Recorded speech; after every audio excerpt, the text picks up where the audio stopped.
It's Wednesday, September 2, 2020. Hello, I'm Mike Ryan, and this is BNAP Today. Porkies from the government when it comes to climate change? No, maybe. Senator Malcolm Roberts has the data to show that today's temperatures are not unprecedented. Today we're also joined by Kirk Clyatt with the latest on the US elections and by one of America's leading CPAs, Blake Christian. But first, the headlines.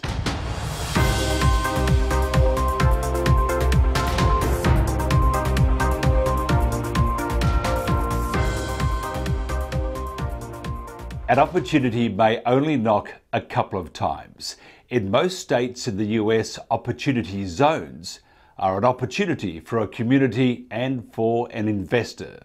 Coming up next, Blake Christian and the incentives of an opportunity zone.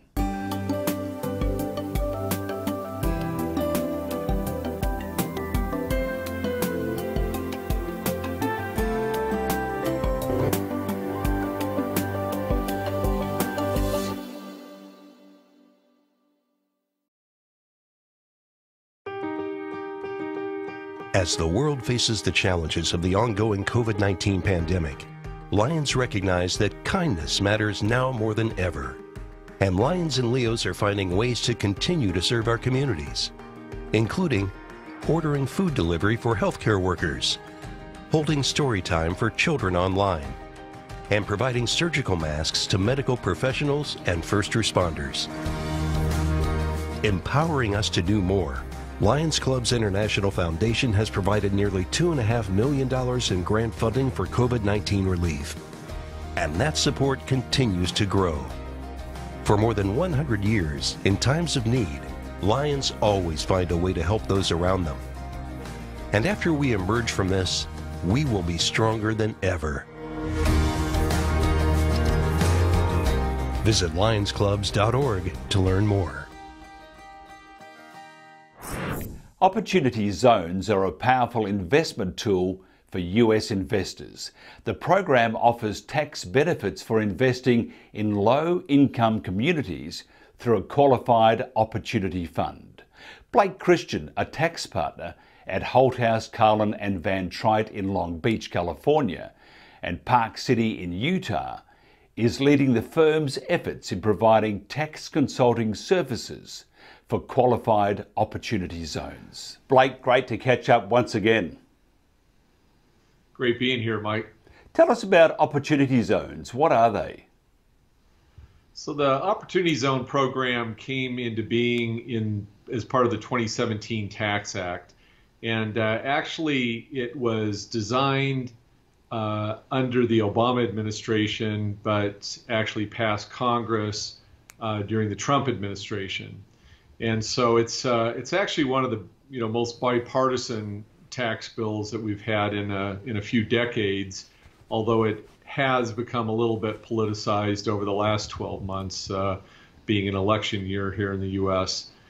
And so the idea is that there's these millionaires and billionaires with locked up capital gains sitting in various assets. It might be tech stocks, it might be real estate, it might be a 2 or 3 generation company operating business.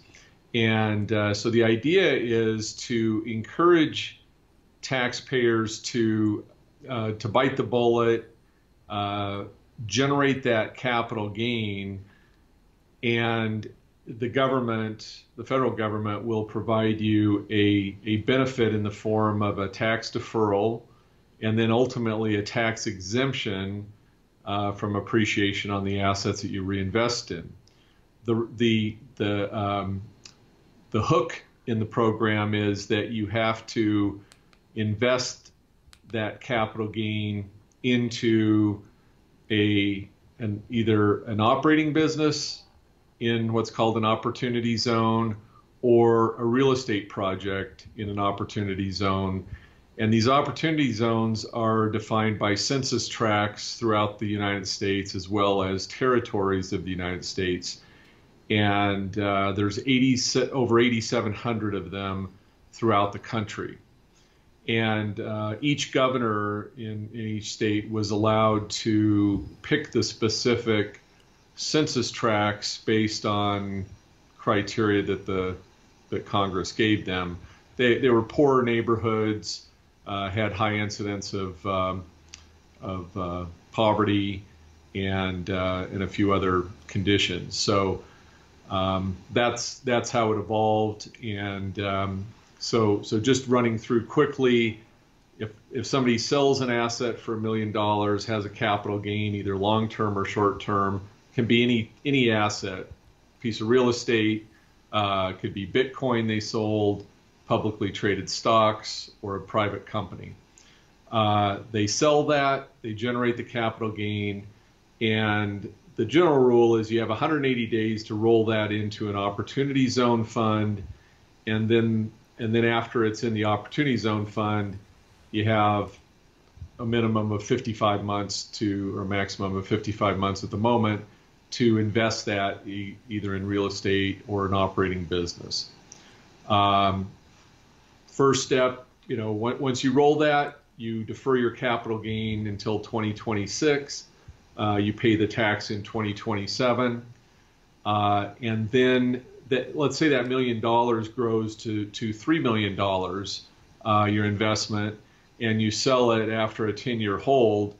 The $2 million appreciation in that asset, you never pay federal tax on that.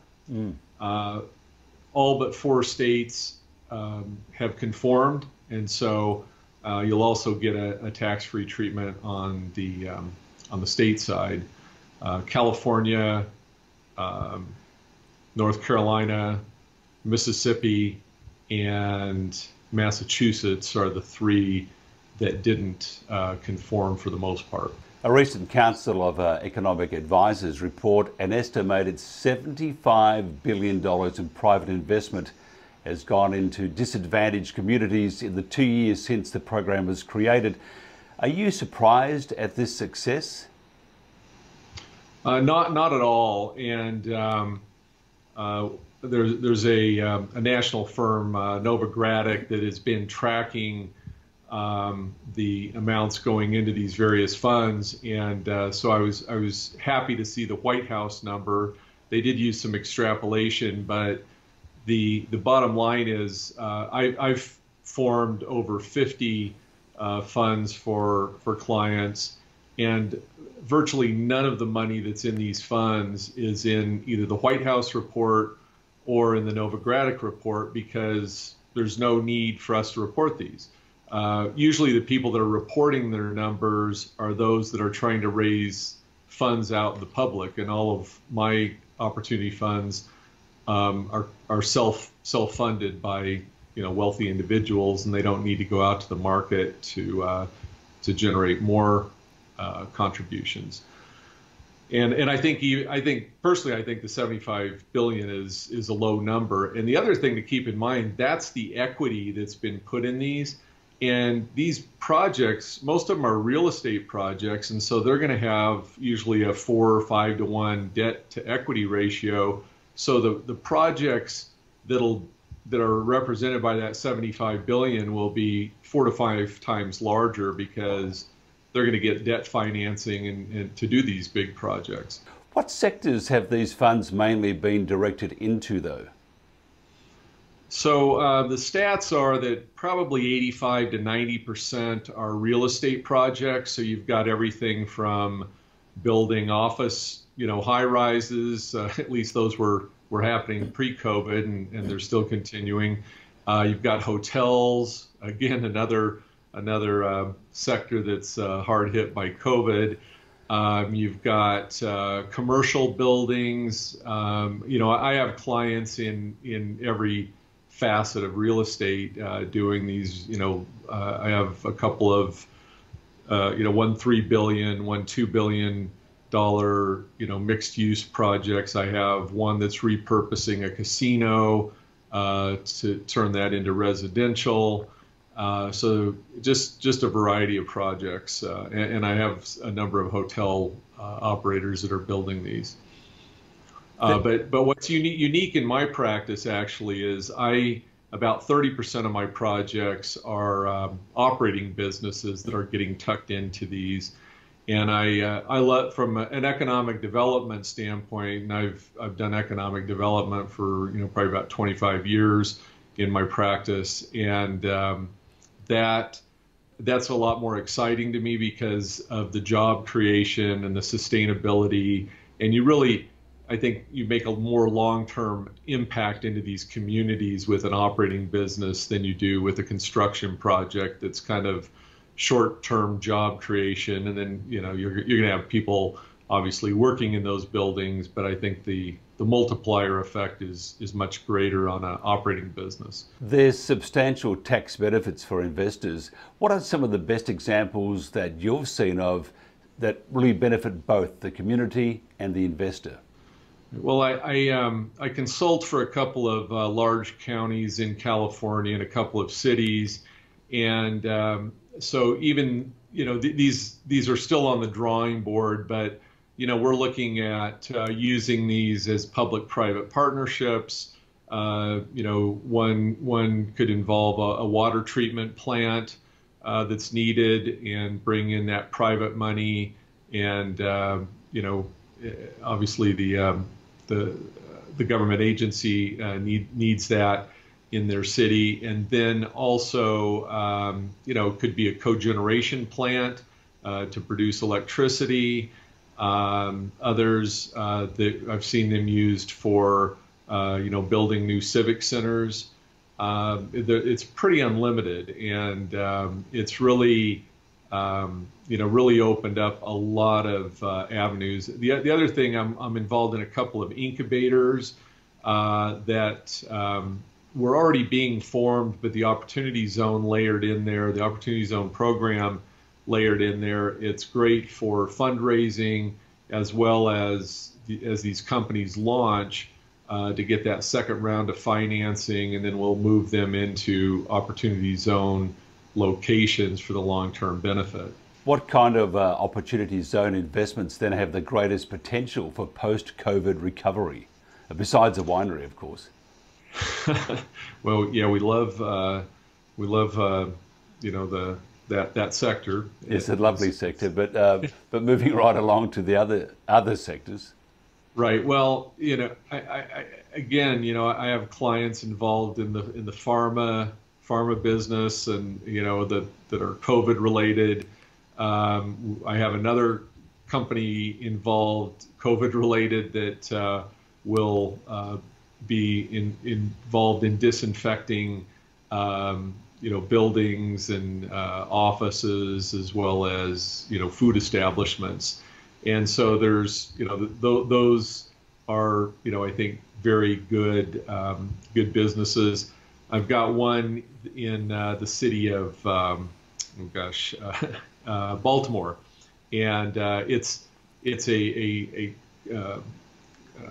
WeWorks type, but on a much higher level, where they have a whole lot of business collaboration, incubators in there, food service in there, and that there's a whole bunch of business models that actually became better after COVID. And people, we have 700 employees, we have 13 office buildings that we lease parts of, and we're not going to need as much space going forward post COVID. And so these work sharing spaces are pretty hot commodity, and give people the flexibility. And then another one is I've got two ironically ghost kitchen projects where, again, you're going to have the restaurant business pretty decimated, predictions of 50% closure of restaurants. And so the ghost kitchen concept is again, it's shared space, lower your cost.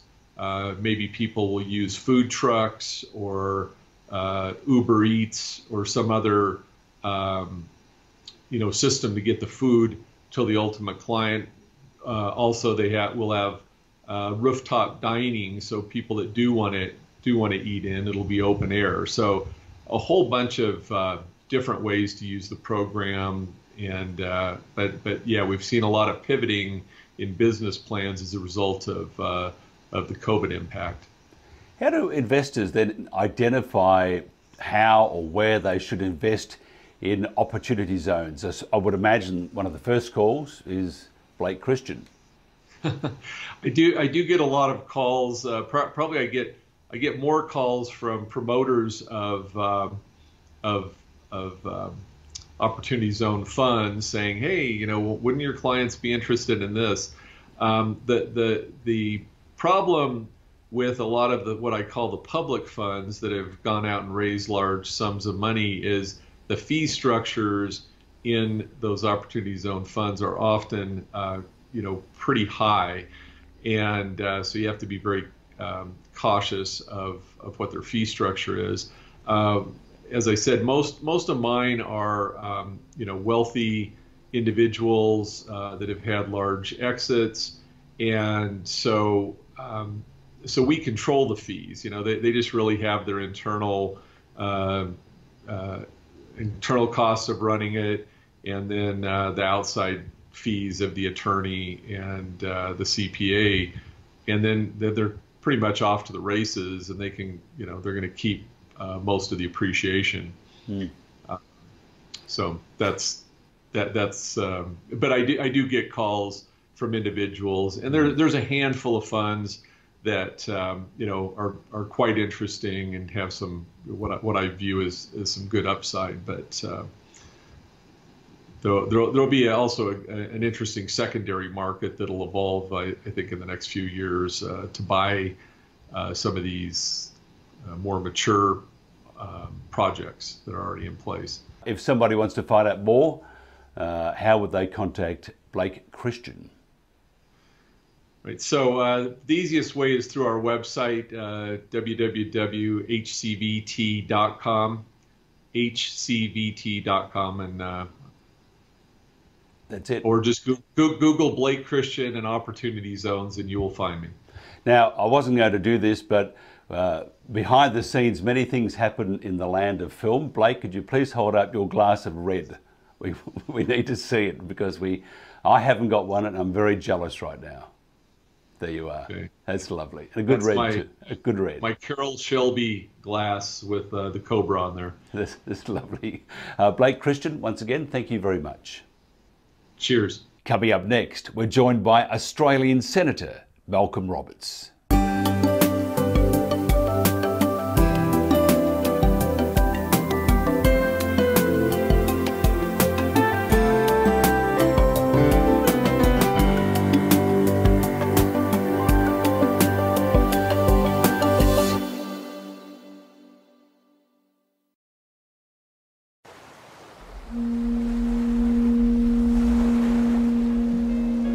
There is a place in the heart of the Pacific where people greet each other with life, happiness, and good health. Where Mbula is more than just hello, but a feeling buried in the soul of every Fijian. To care for our family and neighbors, find humor where there is little, and hope in uncertain times. Mbula is in our DNA. We love to share it with you, and it is yours to share too.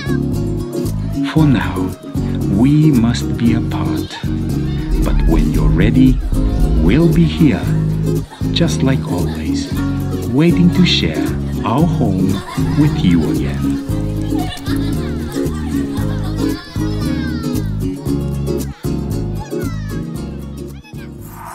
Senator Malcolm Roberts says the CSIRO has been caught out relying on discredited scientific papers and unvalidated models as the basis for advice to government on climate policy, which is a multi-billion-dollar drag on the economy. Malcolm, great to have you on the show once again.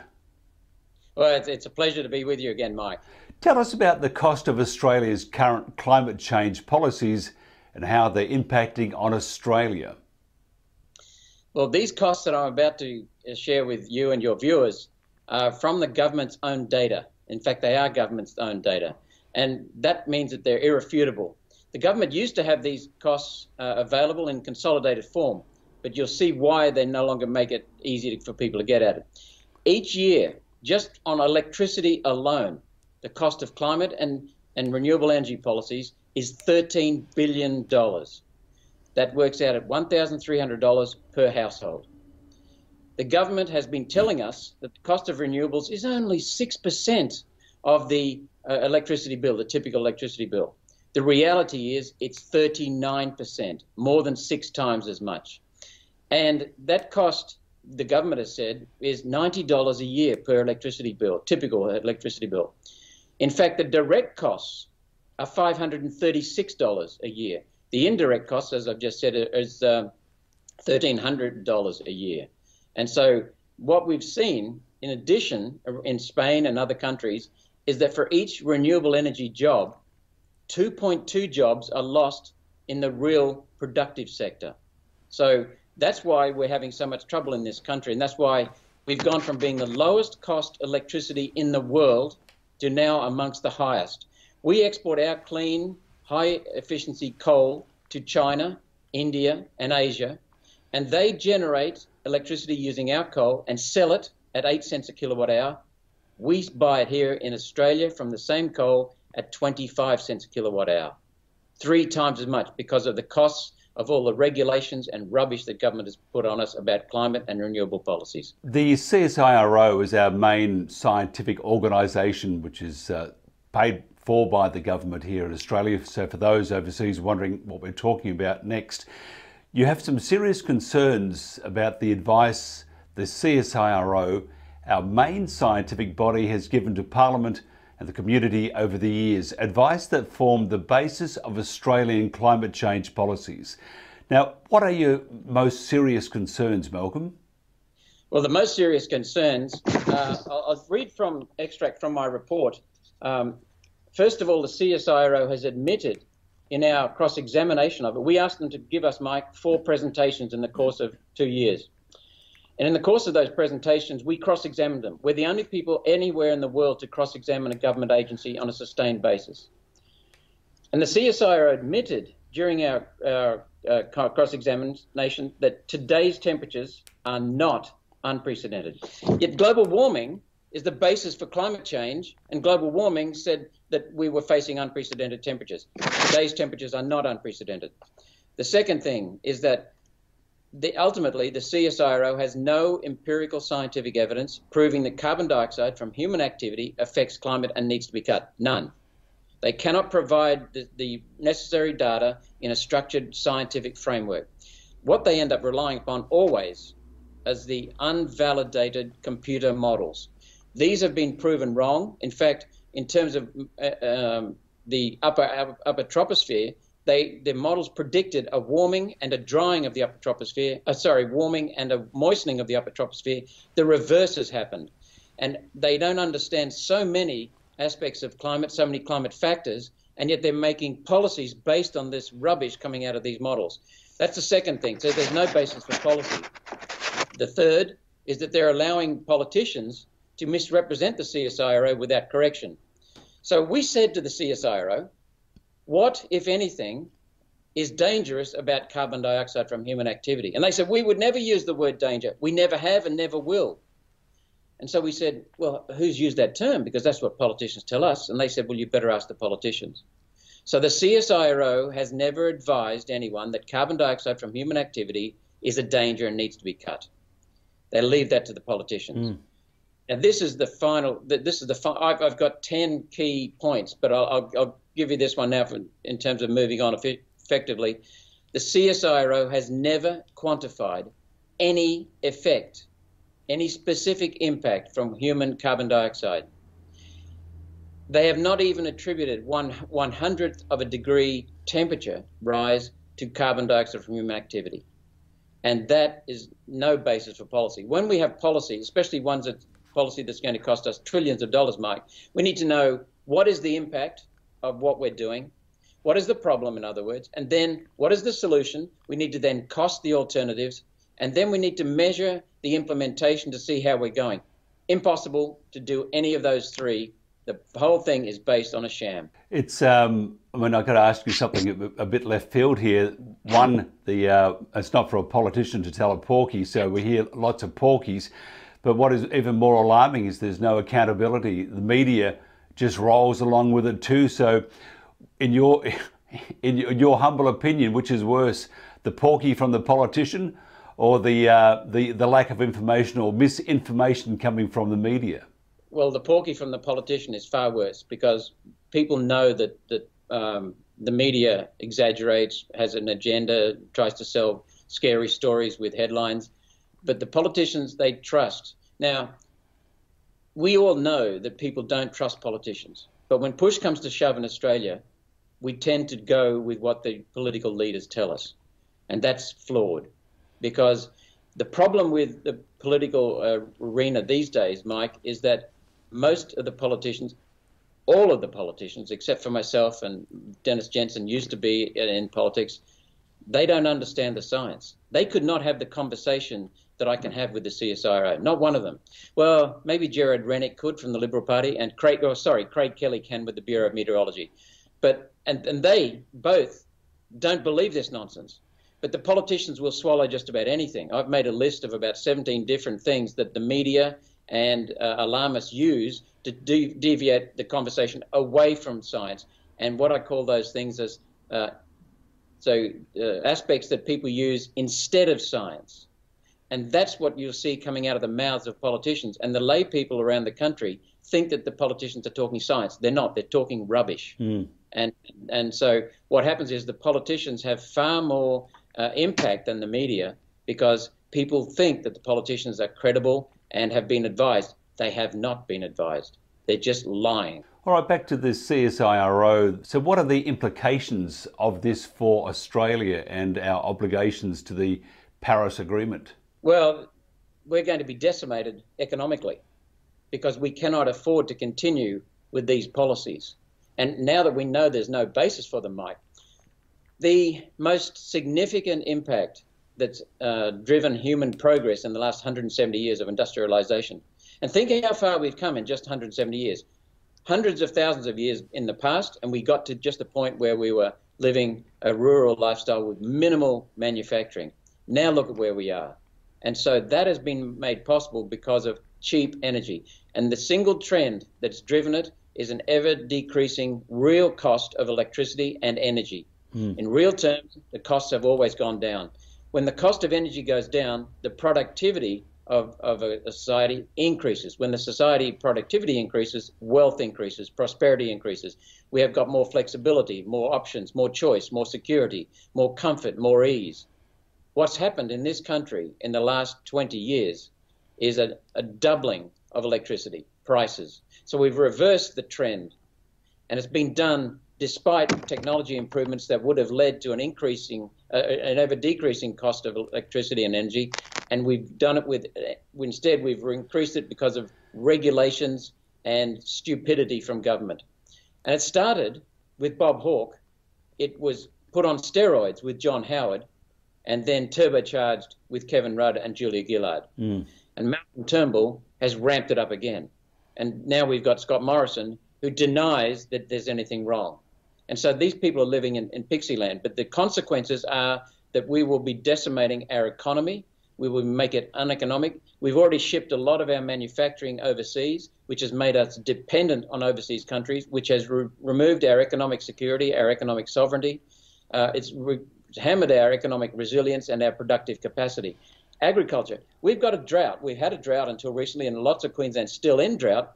And yet at the height of the drought last year, farmers in North Queensland, Central Queensland and Southern Queensland were telling me they could not afford the water prices to grow fodder in a drought. And we can't grow fodder.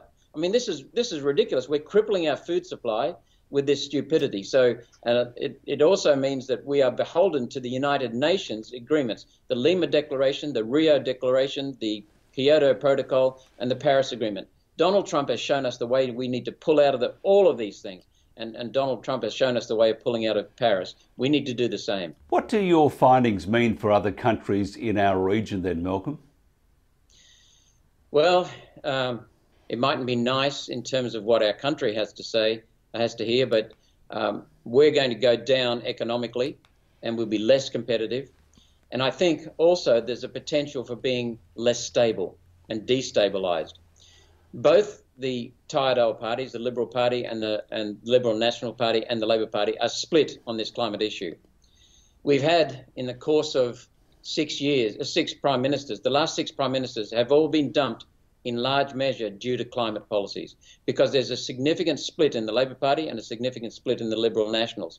There are people, as you know, right now in this country, in the Labor Party, who really belong in the Greens.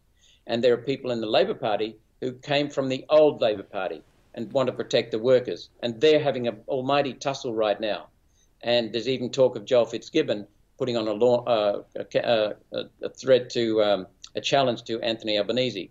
In the Liberal National Party, we have the same. We have some Liberals who really belong in the Greens, and we have some Liberals and Nationals who are true Liberals and Nationals. Now, the net result is that neither the Labor Party is like the old party, and neither the Liberal Nationals are like the true Liberal Nationals. They've become semi-green. And so what we're seeing is splits in these parties, and that's not good for a stable government. We're also seeing then what happens is the Greens set the agenda from the United Nations. They've done that on many, many areas: land rights, water, native vegetation, Environment Protection, Biodiversity Act, energy, climate. And then the Labor Party is afraid of losing some of its left wing to the Greens. So the Labor Party moves to the left and takes up green policy. And then some people in the Liberal Party are worried that they will lose votes to the Labor Party. So we then see the Liberals moving left. And what that means is that we will have, ultimately, we've got this in the way of policy formulation. Scott Morrison knows that he has to be seen to be doing something about climate. Most of his senior ministers, many of his senior ministers, do not believe that we need to do anything, but they say in public that they will, that we do. So what they do then is they look at Labor and they realize Labor's moved into stupid territory, absurd territory. And so all Scott Morrison has to do is to do slightly less absurd policies that'll do less damage, and make sure then that he captures the votes of people who don't believe we need to do anything, as well as those who do. The net result is we have policies that are not justified and that are costing our country a lot of money. And so we have people like Matt Canavan, for example, who was the chief of staff of Barnaby Joyce. And Barnaby Joyce was without doubt the most outspoken and outstanding speaker on climate. He was a complete skeptic on it and spoke very effectively and colourfully. He got the message through. Barnaby Joyce left the Senate and became an MP in New England, New South Wales. His chief of staff as a senator was Matt Canavan. Matt Canavan then took on Barnaby Joyce's Senate role. Both of them were skeptics. When they both entered cabinet, lips shut. They fell silent. And then Matt even spoke in favour of doing something about carbon dioxide from human activity to pander to the climate alarmists within the Liberal Party. Then when Barnaby and Matt recently left the cabinet, they both started murmuring, but they're not game to come out now because they'd be hypocrites. They're both starting to murmur about the skeptic side. So we see that this is a lack of courage, a lack of conviction, a lack of integrity, and that's what's driving politics in this country. And who pays for all of this? The people.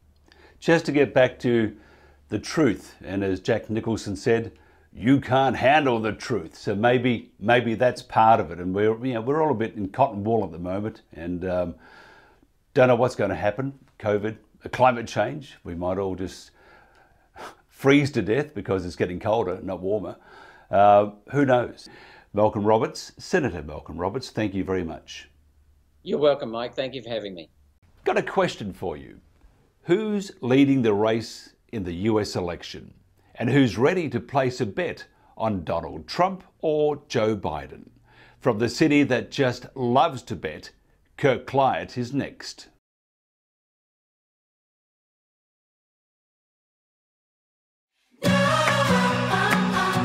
Australia, it's been a while since we've seen you. You've been stuck at home all this time. So we reckon you deserve a holiday. You deserve to stretch your legs. You deserve a little sun and fun. You deserve some chill time. A bit of thrill time. bit of you time. Australia, you deserve to play through. You deserve a long lunch. You deserve a sleep in. You deserve to hang out. Woo! You deserve a drink. Or two. Australia, you deserve some playtime.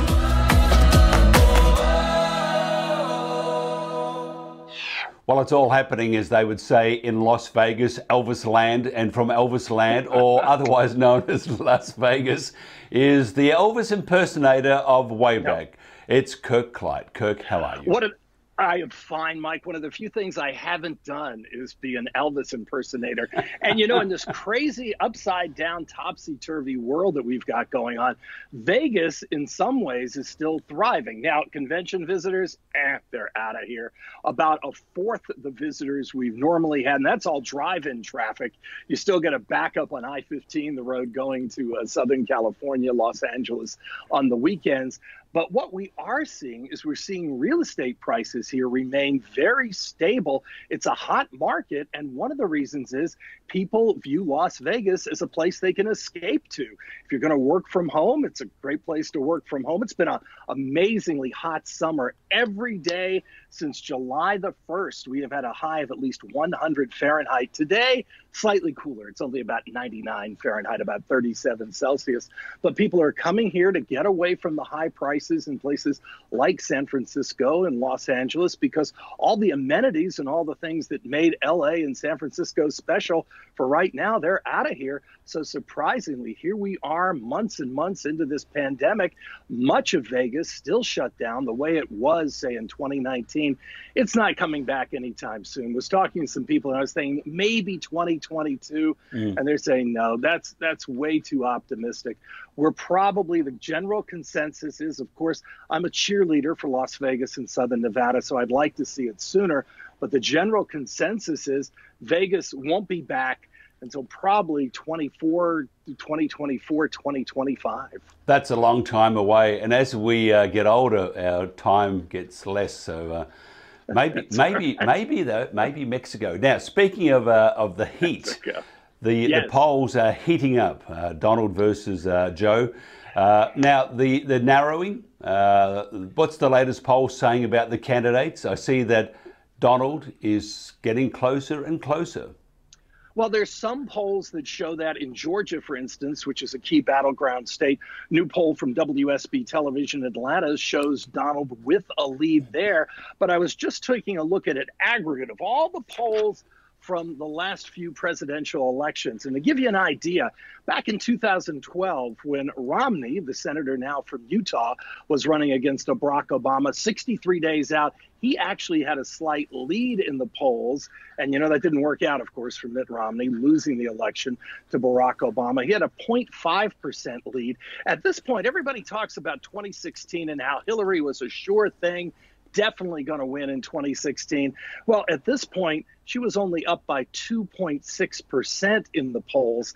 Now, compare that to what's going on. Let's just look back in time, talk about some blow-away polls. The last real blow-away election we had in the United States was 1984, when that was Ronald Reagan going for his second term against Walter Mondale. And we just do not have the kind of cohesive nation we had in 1984. And I don't know, probably in our lifetimes, Mike, we never will. But that year, Ronald Reagan won 49 states, over 500 electoral votes. And at this point in the polls, he was up by 21.3% against Walter Mondale. So that's background. That's history. Where are we right now? Right now, if you take an aggregation of all the polls, you have Joe Biden in the lead by about 7.1%.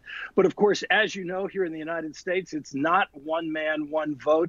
The Electoral College decides it all. And we have this crazy system where a vote for senator, say in a state like Wyoming or South Dakota, is worth about 50 times what it is in California, because Wyoming and South Dakota, with very limited population, have the same number of senators as California. So it all is the Electoral College, and that's what we focus on because, of course, Hillary Clinton did win the popular vote in 2016.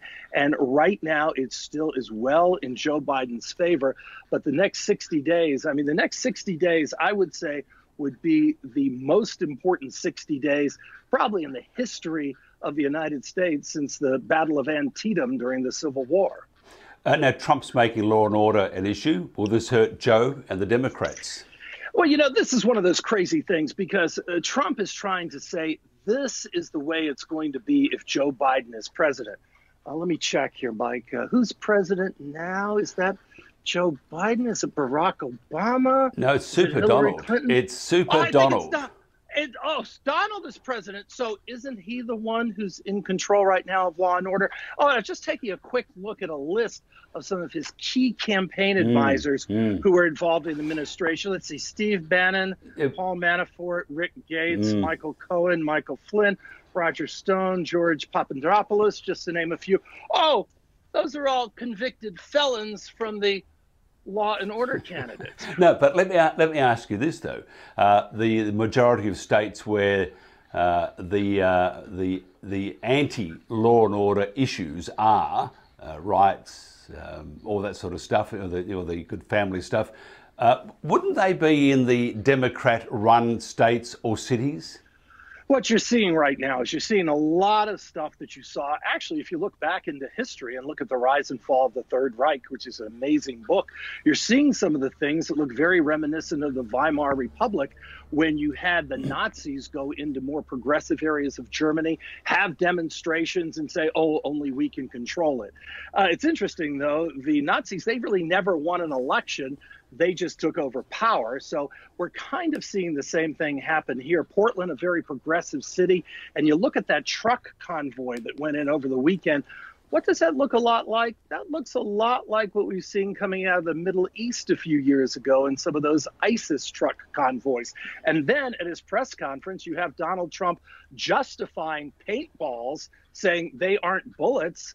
Well, I tell you what, I don't know if you, Mike, or our viewers have ever been hit by a paintball. I have. Don't be a wimp. Those things hurt. Don't be a wimp. No. Paintballs can do some serious damage to you.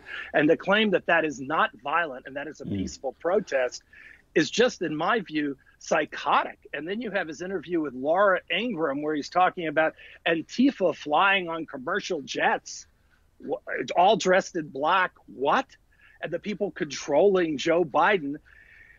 It's a scary time here in the United States. But right now, I would say, of the westernized nations, the scariest place to be. Now, of course, there are places, Yemen, for instance, Sub-Saharan Africa. Lovely place for a weekend away. No, Mike, no. There are many places that are worse, but you look at the westernized first world countries, I think I'd rather be in almost any other one than here in the United States right now. It's amazing, though, the diversity or the contrast between the left and the right, and it is heating up. I don't know whether I want to be around Washington or New York or LA 2 weeks out of the election. It's going to be a very exciting time not to be anywhere near it. Well, yeah, I think there are going to be fatalities. And I was a TV weatherman for a long time, as you well know. And so I've made mistakes. I have said things that have been wrong before, and never before have I wanted something to be so wrong as to the fact that there are going to be fatalities after this election. Because what could happen is Donald Trump's made such a huge deal about mail-in voting, even though he does, even though Melania, the First Lady, does, that I think on Election Day, a lot of his supporters will, in fact, vote that day. And so there is a chance, especially in some key battleground states, that on, say, Election Day, November 3rd, November 4th, you're going to see Trump with a lead. And then as those mail-in ballots come in, that lead tightens and tightens until then Joe Biden's in the lead, which sets up the perfect scenario for Trump to say it's rigged, that there's a fake ballots, that there's ballot stuffing that's been taking place. So there are a whole host of scenarios that are taking place right now. And, it's hard to get complete, accurate information because everything is spun so much by really all parties involved. Yeah. And it's interesting too, there is a rumor that they've found a couple of thousand postal boxes in the White House basement. Now, I'm not saying anything about this at all, but if you found those several thousand postal boxes in the basement next to the armoured personnel carriers and stuff. I mean, what can you say? I mean, obviously, Donald is sneaking out at night, pinching, stealing, nicking these postal boxes and storing them away. It's just terrible. I am not going to vote by mail. I'm either going to vote probably in person at an early voting site here in Nevada, in Clark County, which is where most of the people live in Nevada. You can vote at any polling location, which I think is a great idea. And of course, there are postal or rather ballot drop boxes, so you do not have to use the U.S. mail, because while I still think it is relatively secure, there have been so many doubts cast on it. And then you had the Postmaster General, Louis DeJoy, testifying before a House Oversight Committee last week. And Katie Porter, a congresswoman from Southern California, quite impressively asked him, Mr. Postmaster, what is the cost of a postcard, to mail a postcard? He didn't know. What's the cost to mail one of those square invitation, they say a wedding invitation envelope? He didn't know. So here he admitted that he didn't know much about postage stamps. That's kind of like going to a bakery and you say, what's the best ingredients to put into bread? And the baker goes, I don't know. So here you've got clearly a political puppet as the Postmaster General of the United States. So just to be on the safe side, and I would advise anybody in America watching who is going to vote to not mail in their ballots, but to do possibly an early vote, which is, I think, quite safe, or drop their ballot into a special ballot collection box, which will be set up in most municipalities if they aren't already across the nation. You know, Mike, we're into September now, and early voting in some jurisdictions starts the latter part of this month. So voting realistically is really only a couple of weeks away here in the United States. And this really will tell. I think the argument can be made, especially with all the lifetime judicial appointments made by the Trump administration, that 2016 was, in fact, the most important election of our lifetime. But that being said, clearly, this is going to decide the destiny and the future of the United States. And I've pretty much made the decision myself that if Trump wins re-election, this is not the kind of country that I want to spend the rest of my life in. And, well, you're in Australia. I think I can get political asylum, or barring that, maybe some nice beachfront location in Mexico. Now, this segment has become enormously popular, not for what we want it to be, but your patio, your outdoor area is becoming fast a fashion statement. Oh yeah, Rate My Sky Room. I think they had over 100,000 views. I had almost 80,000 views on a tweet. So that's on Twitter. I think it's Rate My Sky Room is what it is. You can look it up. And what this guy does, he's become amazingly popular. He's got hundreds of thousands of followers that he takes screenshots of backgrounds of Skype rooms and rates them. And so we were good enough last time to get a 7 out of a 10. We've moved the plants over, so maybe we can move it up to an 8 this time on Rate My Sky Room. But still, it's great that we're out there, and I estimate just the people that saw the tweets from me and from Rate My Sky Room, I'm estimating to enjoy this ambiance of our outdoor living area here in the Mojave Desert, probably hit at least 250,000 people. So wow. That's good to see. That's amazing. And you failed to mention that the United States synchronized swimming squad, after your performance in the pool, they said, please apply for a gig with us. I mean, you look stunning, pirouetting in the water, and it was just fantastic. Should we wrap things up by having me go in again? No. Totally up to you. It's totally up to you. No, this is a family show. All right. Okay. All right. Kirk Clyatt in Las Vegas, thank you very much. Always a pleasure. Look forward to next time, Mike. Well, that's it for BNAP today on a busy Wednesday, September 2, 2020. Be safe and be kind. I'm Mike Ryan.